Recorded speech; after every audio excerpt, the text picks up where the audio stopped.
नमस्कार. आजी चर्चेत चव या चॅनलमध्ये आपणा सर्वांचं स्वागत. आपल्याला आज कढीपत्त्याची चटणी बनवू. रोज एक एक आपण बनवतो. दाण्यांची बनवतो, नंतर खोबऱ्याची बनवतो किंवा मग तिळाची बनवतो. पण आज त्या सर्वांची मिक्स अशी एक कढीपत्त्याची चटणी बनवणार आहे. आणि विशेष म्हणजे हा कढीपत्ता माझ्या बागेतला आहे, घरातला आहे. त्यामुळे ताजा तट्टा आहे, पावसाने धुवून निघालेला आहे. फक्त झटकून घेतला मी असावा एखादा चिलटं वगैरे म्हणून. तर याची चटणी बनवून हे साधारण ह्या वाटीभर एवढं ते निघणार आहे.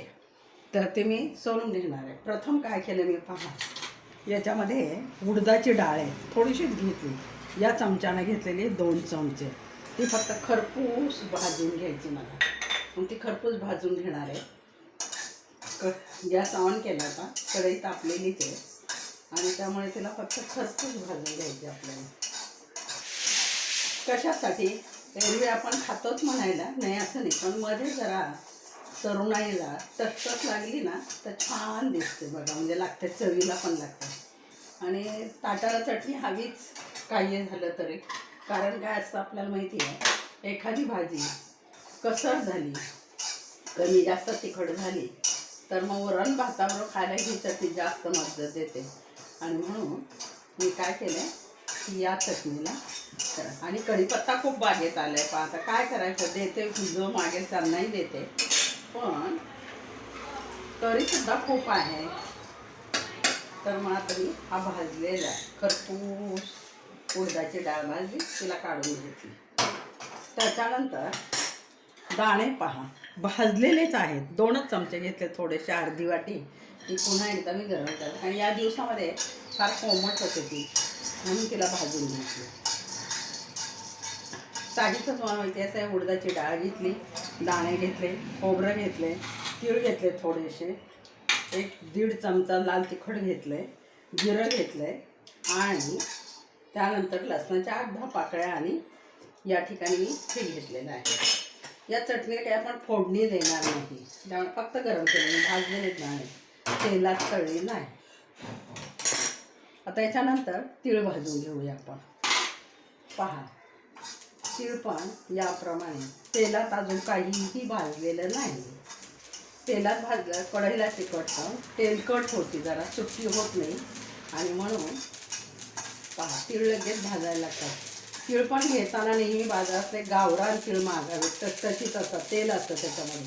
पॉलिशचे तीळ जे आपण घेतो ना त्याच्यामध्ये अजिबात तेलकटपणा नसतो आणि तो पण नसते. पहा, भाजून झाली, तडतड झाली तर आपण हे काढून घेतले. मुद्दाम मी तेलात नाही भाजलेलं, तुम्हाला सांगते नंतर का नाही भाजलं. खोबरे आता फक्त आपण गरम करून घेणार आहोत. आणि चटणीला भाजीला शक्यतो गॅस मी बंद केला, कारण काय खोबरं जळून जाईल. फक्त गुलाबी करायचं, जळालं नाही पाहिजे. आपण पुष्कळ मेहनतीने करतो आणि कधी कधी ते जर जळकट झालं तर खूप असं खराब लागते चटणी, कडवट लागते. आणि पहा, बिना याचीच घेतलेली मी आहे. या ठिकाणी जिरं आहे, ते जिरंसुद्धा मी थोडंसं गरम करून घेणार आहे. पावसाळ्याचे दिवस आहे आणि मग त्याचे ओलसर राहतात. फक्त गरमच करायचं नाही, तळायचं आहे तुम्हाला. आता फक्त कढीपत्ता. तर पहा आता मी कढीपत्ता कसा तळते तो. हे सर्व पदार्थ आपले भाजून झालेले आहेत. पहा, लसूण फक्त नाही घेतला आपण त्याच्यामध्ये. आणि आता मी थोड्याशा तेलामध्ये या ठिकाणी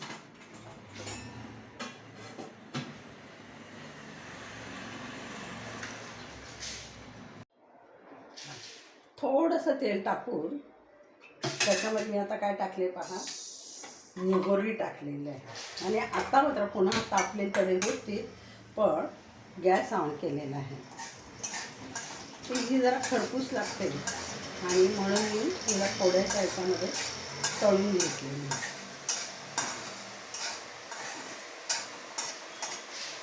कुठेपर्यंत तळून घ्यायची तिला?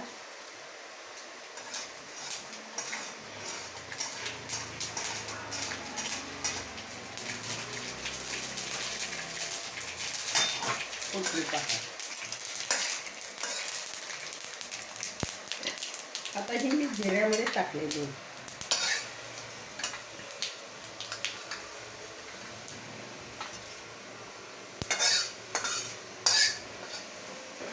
आता हे सर्व आरोग्याला खूप चांगले आहे. स्निग्धता मिळते, सर्व प्रकारचे प्रोटीन्स मिळतात त्याच्यामध्ये. आणि कढीपत्ता सर्वात शेवटी पहा, मी थोडंसं तेल टाकून कढीपत्ता तळून घेणार आहे. टाकलं तेल. आता हा जो कढीपत्ता आहे मी सांगितलं तुम्हाला बागेतलाच आहे. धुवून नाही, कालच पावसाने तो धुवून निघाला आहे खूप वेळ. आणि चिलटं वगैरे असते म्हणून त्याला खरपूस करून घेतलेला आहे. धुवून पुसून घेतला मात्र.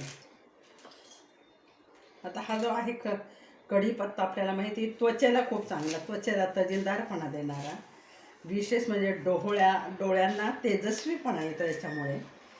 केसांची वाढ खूप चांगली होत असते. म्हणजे भारतीय आपले जे ऋषीमुनी आहेत ना, त्यांना किचनशास्त्र असो की कोणतंही शास्त्र असो, या पर्यावरणाशी त्यांचं नातं फार. म्हणून तर आयुर्वेद शास्त्र जन्माला आलेले पहा. आणि त्यामुळे त्या आयुर्वेदाचा जे जनक आहेत त्या सर्वांनी त्यांना खरं वंदन करायला पाहिजे. हे पाहता, हा कढीपत्ता मी याचा तळून घेणार आहे माझा चांगला कडक होईपर्यंत. तो जर कडक झाला नाही तर मग चटणी सुट्टी होती. म्हणून आता खूप वेळ आता त्याला परतून घेणार आहे. आणि मग हे सर्व जिन्नस मिक्सरमधून आपण काढणार आहोत. आता मी गॅस थोडा मोठा केला, चांगला याला परतून घ्यायचं. आणि या चमच्यानेच घेतलं. तुम्हाला हवं असेल ना, उन्हाळ्याच्या दिवसात भरपूर करून ठेवा. पावसाळ्याच्या दिवसामध्ये काचेच्या बरणी स्वच्छ केलेली, पाणी नसलेली अशा याच्या ठेवली ना तर 8-10 दिवस चांगली राहते. प्रवासाला जायचं असेल कोणाला तर त्यासाठी तर ती खूप छान असते.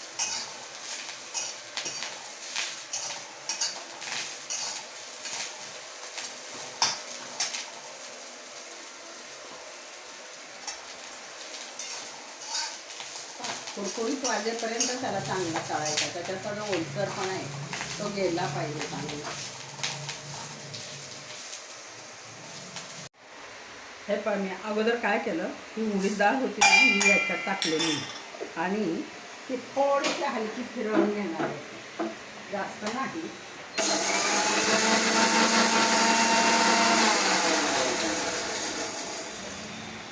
तिचं पीठ नाही केलं. आता मात्र सर्व पदार्थ त्याच्यामध्ये टाकले. तीळ टाकले, दाणे टाकले, खोबरं टाकले, भाजलेलं जिरं मोहरी तेही त्याच्यात टाकले आणि थोडासा हिंग त्याच्यामध्ये टाकणार आहे.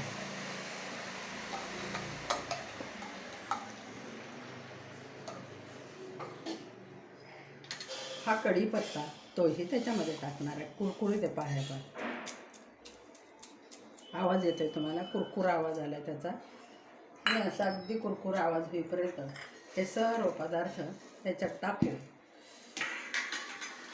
लसणाच्या 2-3 पाकळ्या टाकल्या, 5-6 पाकळ्या टाकल्या, थोडीशी हळद टाकली आणि लाल तिखट 1.5 चमचा टाकलेलं. फक्त तुम्हाला हवं तसे, एखाद्याला वाटलं ना तर त्यांनी साखरसुद्धा टाकावी त्याच्यामध्ये.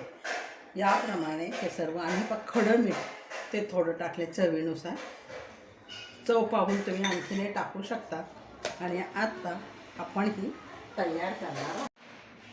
हे पहा, खूप सुंदर खरपूस असा वास सुटलेला आहे. आपली ही चटणी तयार झालेली आहे. तुम्ही नक्की करून पहा याप्रमाणे.